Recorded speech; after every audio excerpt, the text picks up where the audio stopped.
আজকে আমি তোমাদের ইলিশ মাছের পাতুরির রেসিপিটা শেয়ার করছি। তো তার জন্য আমি এখানে নিয়েছি ইলিশ মাছ, নুন হলুদ মাখিয়ে রেখেছি। আর এখানে আছে কলা পাতা, আর এখানে এক মশলা আছে কিছু। তো এইগুলো আমি পেস্ট করে নেব। এখানে আছে পোস্ত, কালো সর্ষে, সাদা সর্ষে, কাঁচা লঙ্কা, নারকেল, নুন আর সামান্য চিনি, আর দেব টক দই। তো এগুলো দিয়ে আমি মিক্সিতে একটা মিহি পেস্ট করে নেব। মশলাটা পেস্ট করে আমি একটি পাত্রে ঢেলে নিয়েছি।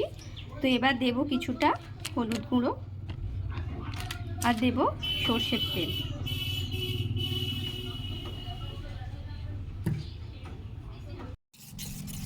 তারপর আমি এই মাছগুলো আধ ঘন্টার জন্য ম্যারিনেট করে রাখবো।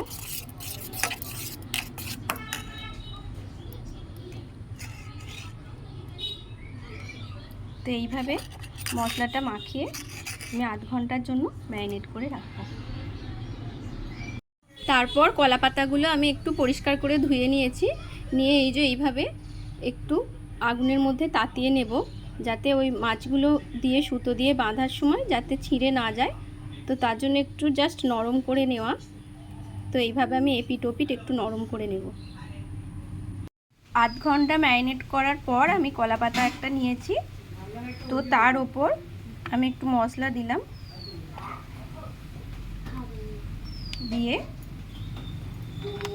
এই যে তার উপরে একটা মাছ দিলাম, দিয়ে সামান্য একটু গ্রেভি এর উপরে দেব একটা কাঁচা লঙ্কা, আর দেব একটু সর্ষের তেল।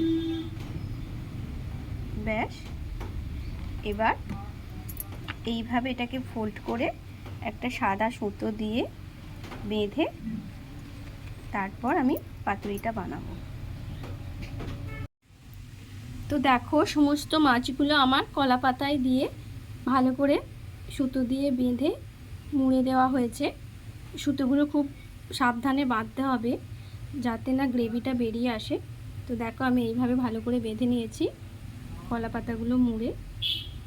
তো এইবার আমি পাতুরিটা বানাবো। তো এটা দুই রকমভাবে হয়, একটা স্টিম করে বানানো যায়, আর একটা কড়াই সর্ষের তেল দিয়ে তারপর এটা হালকা একটু ভেজে নিলেই তাহলে পাতুরি রেডি হয়ে যাবে। তো তারপর আমি একটা ননস্টিকের ফ্রাইং প্যানে কিছুটা সর্ষের তেল দিয়েছি অল্প। তারপর ওই কলা পাতায় মোড়া মাছগুলো আমি ওর উপর দিয়েছি, তেলের ওপর দিয়ে আমি এটা চাপা দিয়ে 10 মিনিট মতো রাখবো প্রথম। তো 10 মিনিট হতে থাক। 10 মিনিট পর তো আমি এবার এই কলা পাতাগুলোকে একটু এইভাবে উল্টে দেবো সাবধানে। এক পিঠটা দেখো আমার লাল হয়ে গেছে।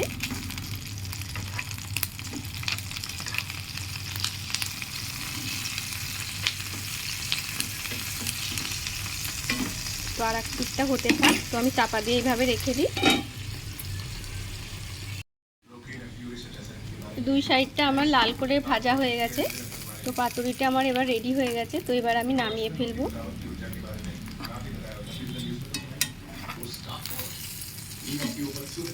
তো পাতুরি রেডি। তো তোমাদের নামিয়ে দেখাচ্ছি কেমন হয়েছে। দুর্দান্ত স্বাদে ইলিশ পাতুরি রেডি। তো সুতোটা আমি খুলে নিয়েছি। তো তারপর দেখাচ্ছি ভিতরে কীরকম হয়েছে। দেখো,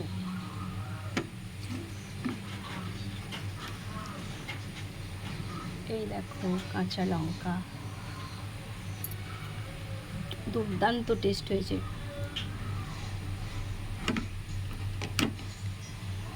দেখো, তো তোমরা এভাবে বানিও, দুর্দান্ত স্বাদ হয়েছে। তো চলো, ভিডিওটা আজ এই পর্যন্তই।